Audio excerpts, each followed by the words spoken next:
L'intérêt, c'est que quand j'ai fait mon premier film, Cinéret de Jérusalem, qui est un film sur le passé de cette vie ensemble entre juifs et musulmans de Tinrir, je savais que je n'avais pas encore fini d'explorer cette thématique de la pluralité et des identités plurielles marocaines. Et j'ai découvert par la suite que la jeune génération d'Israéliens d'origine marocaine étaient aussi très très fiers de leur identité marocaine, et j'avais envie de continuer à explorer cette thématique qui me passionne parce que je suis d'abord un historien de formation. Moi, j'étais professeur d'histoire pendant des années en France, et mon intérêt, c'est que je crois qu'aujourd'hui, dans le contexte actuel des replis communautaires, de la montée des extrémistes, montrer un visage au monde de la pluralité du Maroc que la constitution marocaine a reconnu, est pour moi le meilleur vaccin contre les discours populistes, démagogiques et extrémistes. Donc mon intérêt, il est là, il est cinématographique, il est culturel, et je crois que c'est ce que je disais dans le premier film, c'est qu'on a besoin de l'autre pour savoir qui l'on est. Quand on a conscience de notre pluralité, bah pour moi c'est une force.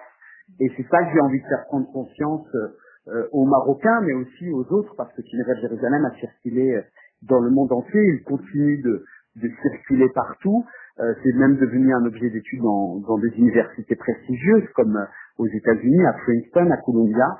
Et moi, en tout cas, voilà, à chaque fois, c'est un hymne d'amour à mon pays natal et à mon pays, le Maroc, mais aussi à ma ville natale, qui est Tinrir, parce que cette jeune chanteuse, elle est originaire de Tinrir.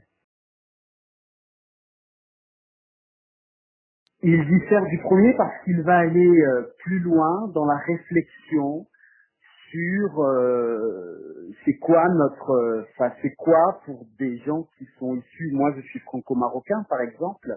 Quand on est issu de plusieurs cultures, c'est quoi notre rapport au pays natal.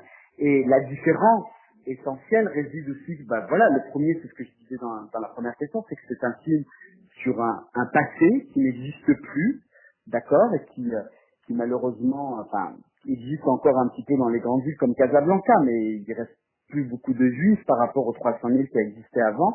Et ce film est un film d'espoir, est un film sur le présent et le futur. Qu'est-ce qu'on peut faire, nous, ensemble, la nouvelle génération de Marocains, qu'on soit de confession juive, musulmane, d'autres confessions, qu'est-ce qu'on peut faire aujourd'hui ensemble pour continuer d'écrire une page pour continuer d'écrire les pages de notre histoire commune.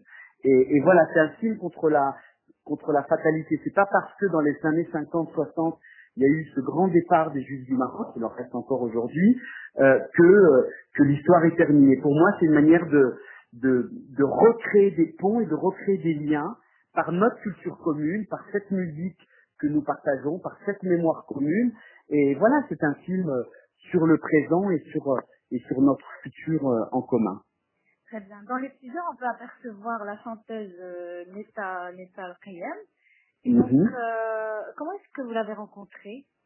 Ce qui est incroyable, c'est que j'ai découvert un de ses clips sur les réseaux sociaux, sur Facebook. Et quand j'ai posté un commentaire, elle chantait il y a Oumi de Limonti, qui était une chanteuse vidéo algérienne, juive d'Algérie. J'ai voulu tout de suite la rencontrer. Je me suis dit, mais c'est qui cette jeune femme, cette jeune artiste? Et là, tout d'un coup, il y a quelqu'un qui met, mais tu sais, son père est né à Tinrir. Et pour moi, ça a été le déclic et notre complicité ancestrale. Enfin, tu vois, ça a créé tout de suite des liens très très forts. Quand je sais que son père, le père de Netta et mon père et moi-même, moi je suis né aussi à Tinrir, nous sommes nés à 2-3 maisons dans la vieille ville. Donc c'est juste, je crois que dans la vie il n'y a pas de hasard, il y a juste des rendez-vous. Et pour moi, de faire ce film, d'avoir fait Cinéret de Jérusalem, c'est comme un sacerdoce, c'est comme une mission où j'ai besoin de transmettre ces pages de notre pluralité, de nos identités, de nos altérités en commun, surtout dans le contexte actuel. Donc c'est comme ça que j'ai rencontré Netta, et ensuite on est comme des frères et des sœurs. Enfin voilà, J'essaie d'avoir ce point commun de la même ville originaire de Tineret, ça crée tout de suite des liens encore plus forts.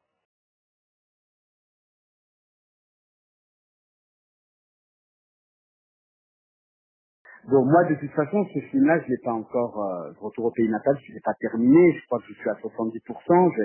Je dois encore trouver d'autres financements. Donc je fais un appel aux sponsors et à ceux qui aimeraient soutenir ce travail. Euh, moi, j'ai pas de, ils ont le droit de critiquer, ils ont le droit de toute façon, quand on fait une œuvre et quand on la met, quand on la propose au public, il est normal qu'il y ait des gens qui sont contre. Par contre, là où je me suis toujours inscrit en faux, c'est on peut pas interdire une œuvre quelle qu'elle soit, on peut pas la censurer. Je pense que le peuple marocain est suffisamment libre et quand Jérusalem est passé sur 2M avec plus de 4 millions de téléspectateurs, les Marocains ne sont pas descendus en masse dans la rue, ils étaient une centaine à Tanger quand ils sont venus manifester. Moi, ce que je leur réponds, c'est que ça suffit d'instrumentaliser des questions légitimes, de la souffrance, par exemple, des Palestiniens. Moi, je défends évidemment, je suis contre l'occupation. Enfin voilà, je défends la dignité, je défends la paix entre les Israéliens et les Palestiniens, et que cette question de normalisation, elle est hors sujet parce que les Palestiniens rencontrent tous les jours des Israéliens. Moi, quand je vais, si mes personnages étaient partis au Zimbabwe, ben, je serais parti au Zimbabwe. Je crois que nous, les artistes, on n'a pas le droit de s'auto-censurer pour des questions idéologiques. Et encore une fois, je crois que le panarabisme et l'islamisme politique, pour moi, sont des plaies pour le Maroc. Et je crois que c'est important de nous, les artistes, nous, les membres de la société civile, et avec Sa Majesté et avec le roi, de continuer à bâtir un Maroc. Enfin, quand j'ai entendu le discours du roi à Genève, je crois récemment, où il parlait de cette Méditerranée plurielle, le fait qu'on ait reconnu dans la constitution marocaine la pluralité de l'identité juive comme partie intégrante. Donc on peut pas effacer notre histoire. On peut pas nier 3000 ans de vie juive au Maroc. Donc qu'après beaucoup d'entre eux soient partis en Israël, ça c'est une autre question. Moi je suis pas diplomate. Ce que je veux, c'est qu'on nous laisse travailler librement sur les sujets qui nous intéressent. Et au contraire, beaucoup de Marocains ont plutôt été émus et j'ai reçu beaucoup de messages de soutien parce que ces personnes avaient fait, en tout cas sur le plan documentaire, un travail parlant des Juifs à Mazir de la place. Elle n'a jamais cessé cette cohabitation. Encore aujourd'hui, il reste, on dit 5000 Juifs au Maroc. Et cette vie ensemble, enfin moi je vois, j'ai beaucoup d'amis à Casablanca et dans d'autres villes, à Meknès. Donc je crois que cette vie ensemble, elle existe encore aujourd'hui et qu'elle n'a jamais cessé, qu'on continuera à se battre pour que cette histoire soit enseignée aussi à l'école. Parce que ça, l'idée de la transmission, c'est extrêmement important, tu vois, à ce que les jeunes Marocains apprennent cette histoire-là et ne soient pas amputés de leur histoire. Et qu'on arrête de construire une génération d'amnésiques. Parce que c'est beaucoup plus facile de manipuler des jeunes esprits quand ils ne sont pas conscients de la complexité de leur histoire. Et ça, c'est aussi un combat qui est à mener aujourd'hui. Et cette coexistence, elle a eu des hauts et des bas en fonction des contextes politiques et historiques du Maroc. Mais ce qui est important, c'est qu'elle n'a jamais cessé. Il suffit de voir l'attachement des Juifs du Maroc à la patrie, à la monarchie. Ils nous aident notamment sur la question du Sahara. Donc je pense que c'est important. Et ça, je crois que, en tout cas, moi, c'est quel bonheur, en tout cas, de savoir que notre pays est composé de toutes ces pluralités, des Amazirs, des Sahraouis, des Andalous, qui est une communauté chrétienne, et c'est vraiment notre force. Il faut en faire un atout dans le contexte actuel du chaos et des problèmes que le monde connaît. Le film, j'espère le sortir en 2017, ça va dépendre des financements. Donc là, j'ai déjà été soutenu par la Fondation Hassan II, par Aïcha, l'entreprise Aïcha, par la province de Tinrir, par l'Institut français du Maroc, par des sponsors privés comme Volkswagen et Renault et d'autres.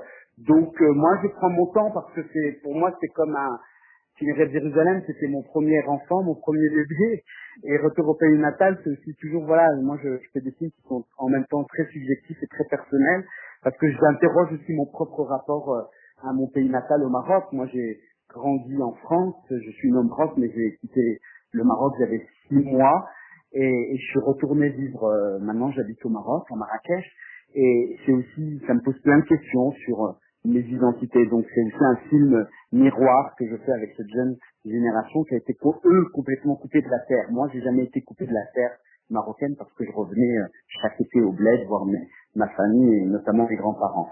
Donc ça va dépendre du reste des financements que je vais réussir à obtenir, et donc j'espère que d'ici fin 2017 le film sera prêt.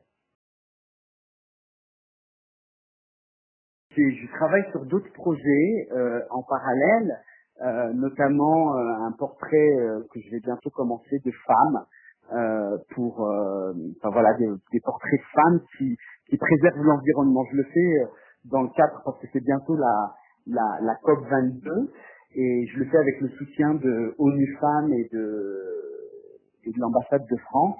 Donc voilà, ça c'est un petit film. Et ensuite, je prépare un autre d'autres sujets autour de la mazirité plutôt. Là, je suis en train vraiment de m'intéresser à la personnalité de Mohamed Charter, qui a été le premier président de l'IRCAN, de l'Institut Royal à Mazir.